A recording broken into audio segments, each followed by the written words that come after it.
You are listening to the Crypto Hustle with Eléonore Blanc. Only on the Coinspice.io podcast network. Well, welcome back to the second episode of the Crypto Hustle with Eléonore Blanc of Crypto Canal. Yeah.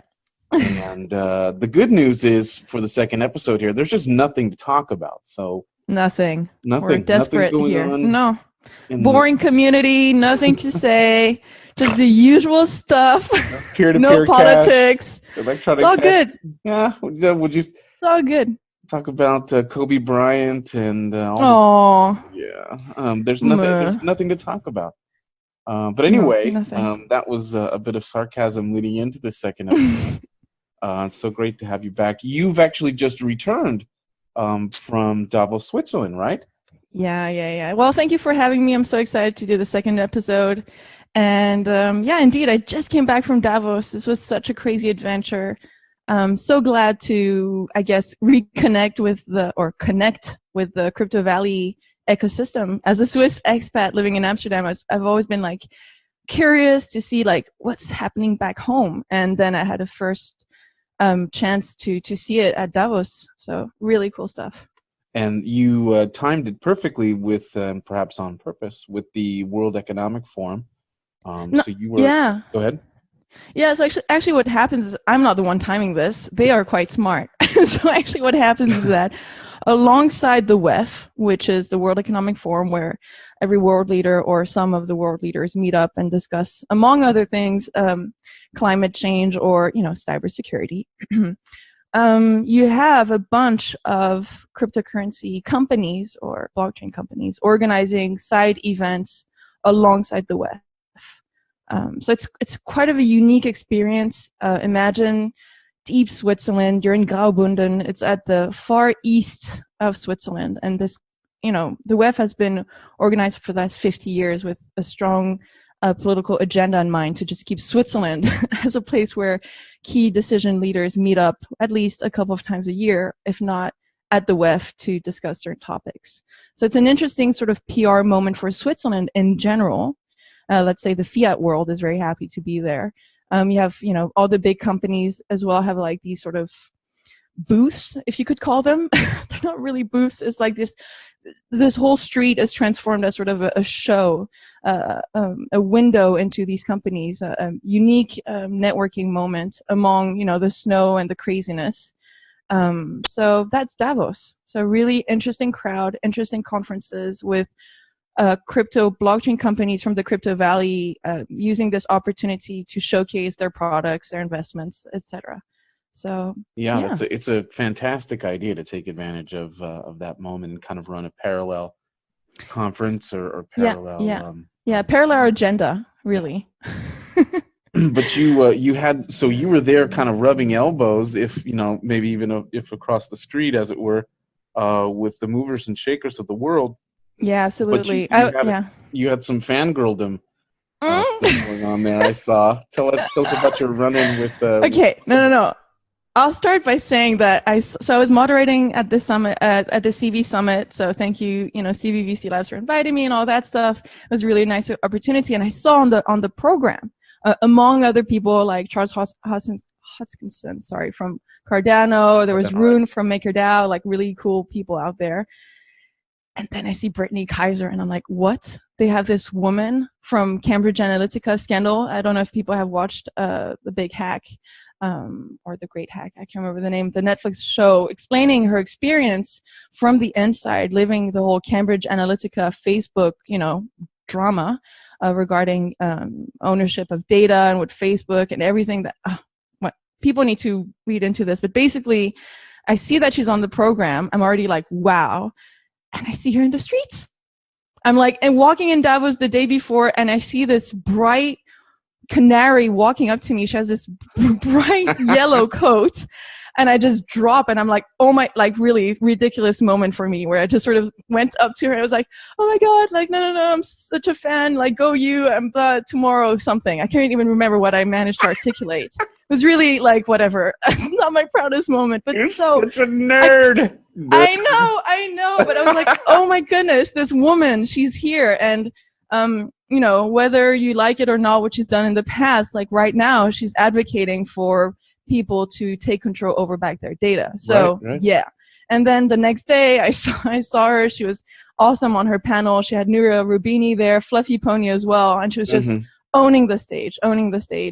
So, and then I even snatched a little selfie. Okay. So that's my moments. That was my fangirl moments. Great. Like out of all of Davos, that was really the person I was like, you know, who cares about, I don't know. For me, this is someone unique. When is my next chance of actually meeting a whistleblower, like someone who's like out there, outside, outspoken, not behind. I mean, I don't, you know, we can talk about Snowden and Assange, you know, these guys, you know, what are my chances of running into a meetup and seeing those people, you know, well, unless you bars. get over to parts of Moscow, probably not good. That's my next meetup. No, I'm kidding. But no, so that was something really strong for me and really unique. I mean, obviously Davos is at the same time super weird, great, and you have really, I don't know, out of this world kind of meetings like this. And people have criticized the web for being this sort of over elitist place to be. I'm not sure this is where I saw the most, you know, deep cypherpunk, you know, crypto people, but they're there, you know, they're alongside the web talking about blockchain, talking about censorship resistance, talking about peer-to-peer electronic cash. I mean, we are on the agenda. We're not on the main agenda, but we're there. So, that's good to hear. That's really interesting to hear, and that there's a market for it, an audience for it, alongside of something so enormous is really cool. No. Yeah, and I was actually staying with like these really cool people. I would like to define this house as, it was like, they called it like the crypto villa apartment in Davos. It was a bunch of I would call them futurists or dreamers and people who are thinking of blockchain technology, but merging it with other fields or like, you know, more surrounding well-being and, you know, soul searching and projects that are more like introverted, I would guess, projects. I'm not sure exactly if I figured everything out, but there were some really nice projects out there, and the people really hosting me were developing this smart box, this sort of new box to like be able to you know, stop with this whole Amazon craziness of these boxes that we just end up not recycling or not reusing for every e-commerce that's out there, but actually having reusable boxes with like sensors and all this cool tech. And it's, the testnet is on Ethereum. So I was like, okay, you guys, like, just stay on it, you know, stay on a open permissionless blockchain. You can do this. It's very tempting for projects to pivot at certain point and use another you know, technology. But basically I was trying to motivate them not to do their own blockchain and stuff like that, you know what I mean? So also interesting people. So yeah, that was my cool Davosness, and cryptoing, having those moments. Oh, a funny moment as well. I got introduced on stage as a cypherpunk girl, and I was like, whoa, but okay. You know, I was just about to moderate a panel about tokenization for corporates.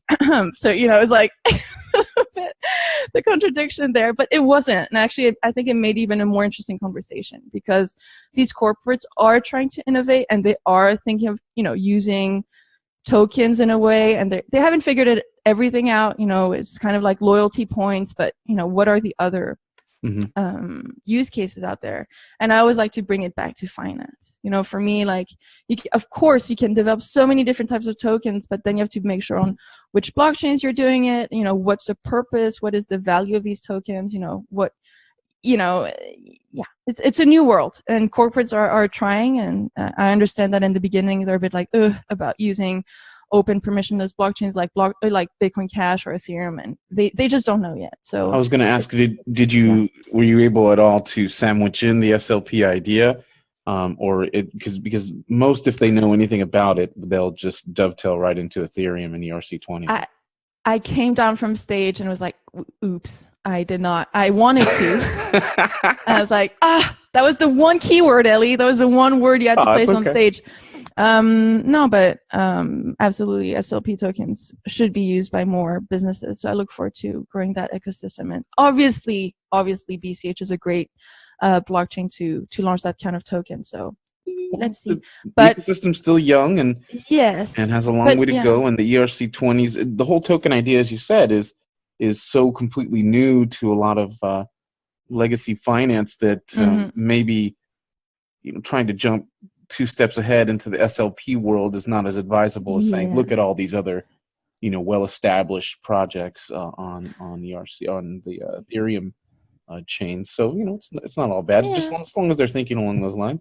Exactly. It's keeping them excited. They understand that there's something to be done.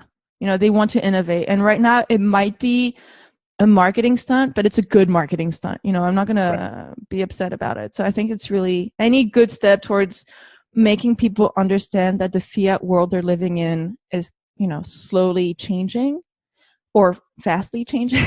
And it depends on the speed where the users are, but basically people are going to start slowly understand that there's just different types of money that's going to appear very fast. And I actually used that.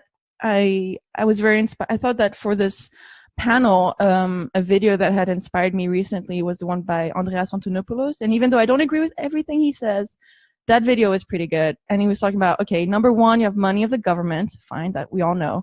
Then he was talking about the rise of the money of the corporates, which I think, we can talk about. And he made that video in the like Facebook and Libra. Exactly, in the context of Libra and all that stuff. And then, of course, money of the people.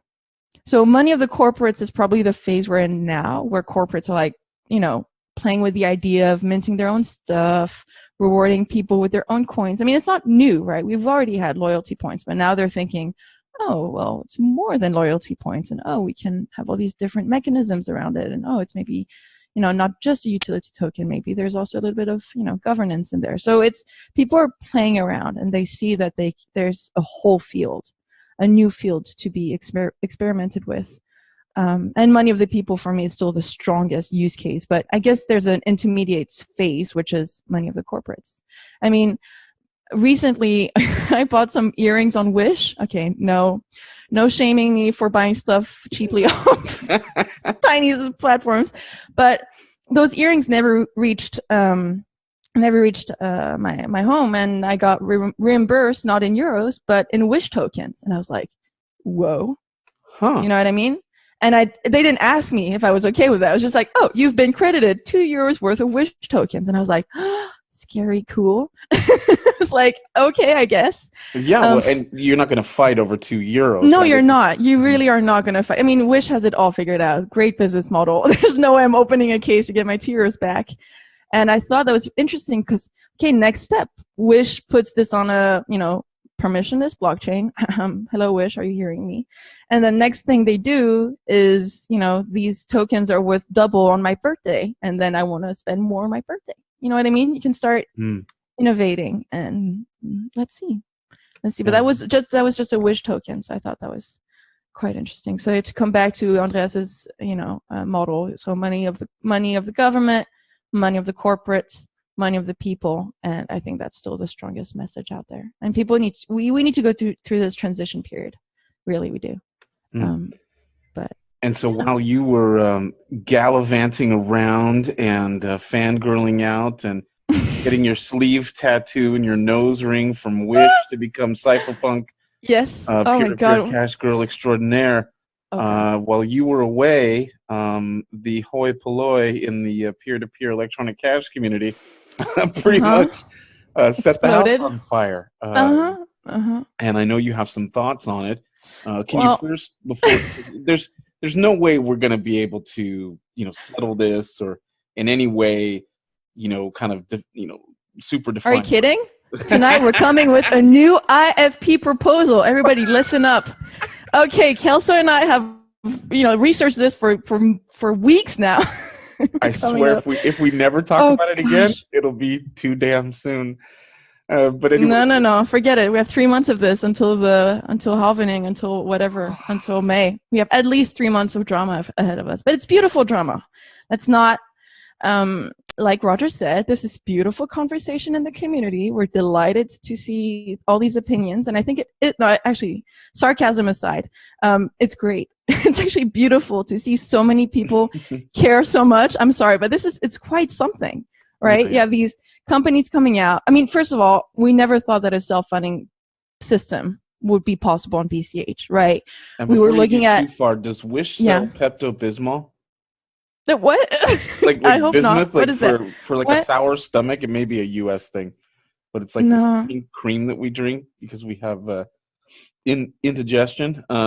Okay, never mind. Sorry, go ahead. So Sure, maybe cut that. No, I don't think so. From I don't think so. BTC.TOP. Yes, focus, Kelso. We're talking about the signed future off. of BCH here. Then we can go. Then we can go and find you whatever you need for your acid stomach. Acid reflux, on Wish. Every time acid I hear reflex. This, but the infrastructure funding proposal. It's okay. It's okay. We don't have to have PTSD right away from this community. No, it's oh my goodness. Listen, it's okay.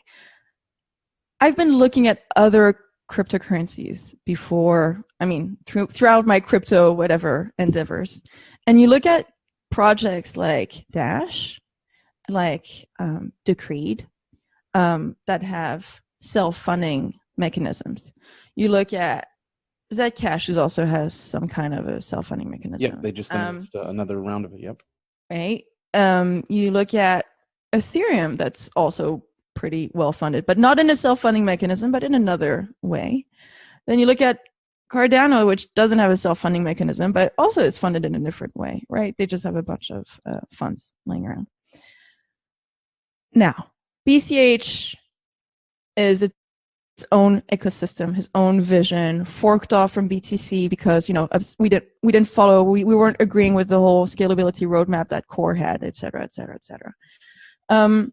But we need to find a way to fund this structure, this infrastructure that we're planning to build on the next financial world upon. And we haven't figured it out yet, but what a beautiful first example of showing that this blockchain is not set in stone. We are continuously evolving. The roadmap is evolving as well.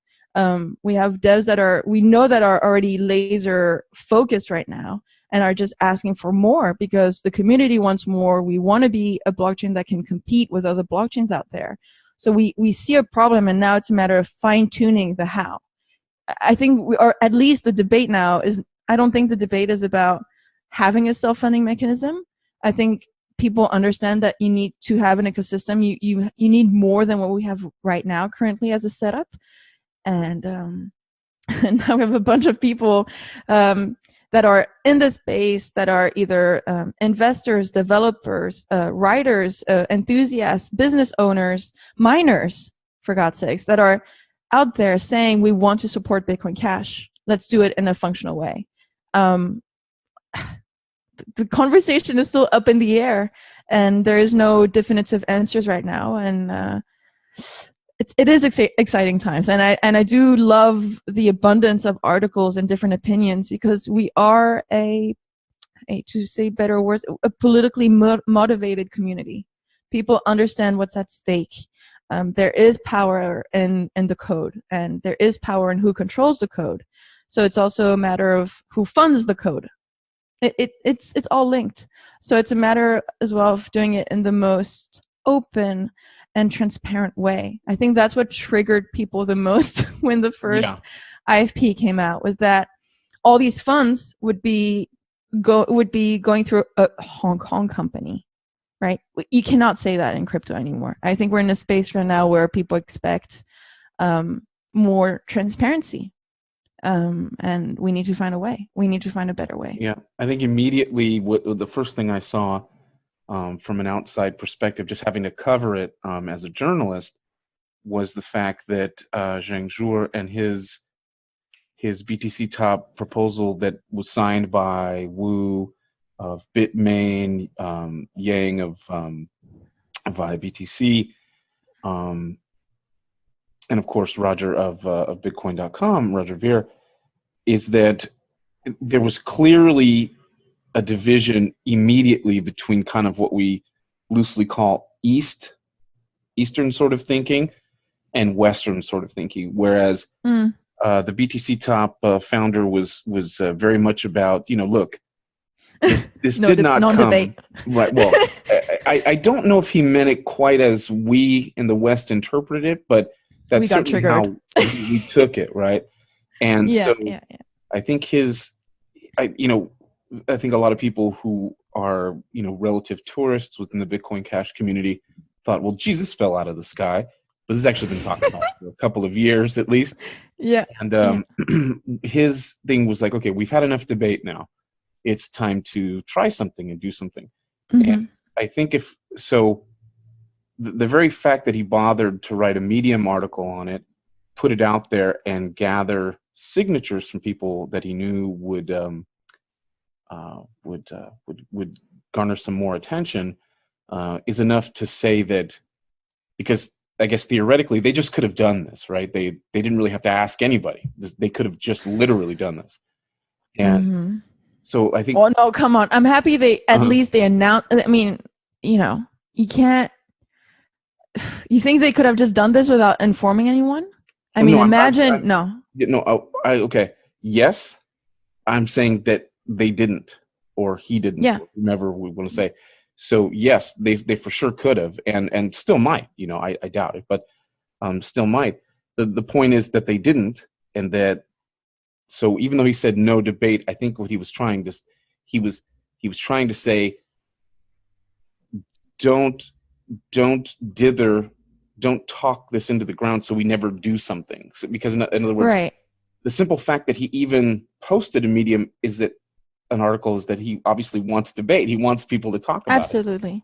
And then went on the whole AMA session on Reddit. I mean, come on. Yeah, that's right after. So you can't say, oh, the Chinese don't want debate. I mean, that's obviously not true, just prima facie. Just looking at what he did, I would have liked to review that Medium article before it aired out. Just putting that out there. If anybody's looking for PR stuff regarding Bitcoin Cash, just turn my way. Yeah, people don't know. Eléonore Blanc has I can just highlight marketing, and I can just edit parts out. Put a nice picture instead of people shaking hands or something. And that they did. Nice. Someone got to them and said, "Hey, take that first part out." And I know they did. So in this community, there's trial and errors. We're quite. We care a lot, but we do forgive, we do move on at some point. So I think, as you said, the fact that they're out there, that they're being outspoken, that these miners are here. I mean, this is what we've always wanted, right? Miners to care about their protocol, not just mine it, whatever, with no, we have conscious miners. Mm-hmm. I mean, this is, they are putting it out there. They are, yes, we're in this to mine, we're in this for the profit, and we're in this for the long term and for the vision. I mean, I look forward. I mean, Jiang has been a bit more silent, I guess, like on the Twitter side or, anything like that. But I know he's there. I know this guy translated the Bitcoin white paper to Chinese. He knows. So companies like Bitmain, Bitcoin.com, via BTC getting together, making a statement, it's quite beautiful. The first moment when you read this, you're like, oh my God, yes. And then you're like, oh, wait, the details. Oh yeah, okay, let's. But the first moment, I remember reading this, I was like, yes, feeling so bullish. I still feel super bullish about it all. I just think we need to figure out the details, really. Well, so. you and the speculative markets, that was something I was watching, because the naysayers, at least initially, and this could all change by the time this episode airs, right? But sure. I watched the price, which I'm not prone to do ordinarily, and I watched it, and it has risen, has gone up. Now, there's a danger there, because if you say, because this happened before it caused that, an obvious fallacy. Let's not use our drama as a price indicator, because otherwise we're just going to get, oh my God, yeah, let's create more drama. No, sure. no, guys. But I guarantee you, had it fallen double digits instead of gone up double digits, had it fallen, gone red, I think a lot of people see, look, no one wants this. See. So that was an interesting wrinkle, I thought, that maybe some people kind of like you were, even though not particularly fond of some of the details, they were sort of happy that the Bitcoin Cash community was at least having an open debate about something so serious as infrastructure funding. So I definitely think you're onto something there. For better or worse, it even inspired Litecoin. I saw that. I was like, you know what? You may not like Charlie Lee or Litecoin, but oh my damn God, if that guy's not smart. Like he just. I know. Gosh, Tell I think him, it's tell him funny. what happened and why you mentioned it.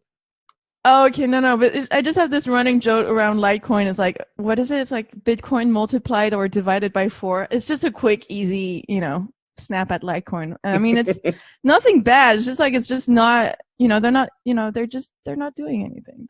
They don't care. They just update the code from core and whatever.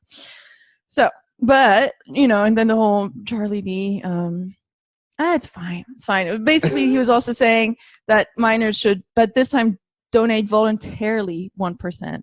1%, right? So yeah.